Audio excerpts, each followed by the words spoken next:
going to war, bitch! We just had Easter's Fest 16 last Saturday, and on the card we had the #1 contender match for a shot at Levan's top 1 and super heavyweight world title, which was Ermes Gasparini versus Michael Todd, match of which Ermes dominated from round 1, since Michael's all about the hand, and he was counting with his hand remaining intact, but from round 1 we could see Michael's hand cracking. But anyways, if Michael would have won, he was wanting to face Levan around May or June, being his first opponent of the year, but since he didn't, and Ermes wants to face Levan in the end of the year, being his last opponent, Vitaly will be Levan's first. And on the interview with Ray after the match, Ray asked him a couple of interesting questions, such as if he wants to have both gauntlets, and as far as Vitaly goes, he is good with just having one. That was his goal, but we'll see how it goes. Sort of giving the idea that he is not ready for Levan yet. But to me, something even more interesting was the questioning about the flop press. Like, Vitaly is that raw, explosive top roller, considered by many to be the best top roller in the world, and he was known to not have a press. Although, as I said on my review of the match, Vitaly was looking deeply exhausted.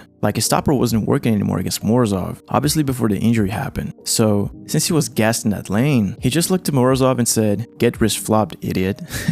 And honestly, it did look weird, but it also looked very efficient, because he was doing a top roll, gaining to center, and then pressing, something that is very wise to do as an arm wrestler. Like, for an example, Ermes versus Vitaly. In that match, there were various times that Vitaly was very close to pinning Ermes, but the absence of a press screwed him over. And then I wonder, is the flop press going to continue? Because Vitaly has a match against Levan regardless if he wants it or not. It will happen, probably around July or something. So then I wonder, can he flop press Levan? Like, not right away, but first Vitaly would hold him with back pressure to the longest that he could, and then he would flop press Levan. In my opinion, he better work on his frame and elbow flexion alongside specific training for flop pressing. Perhaps a visit to Camille? Мы увидели, что у тебя есть пресс.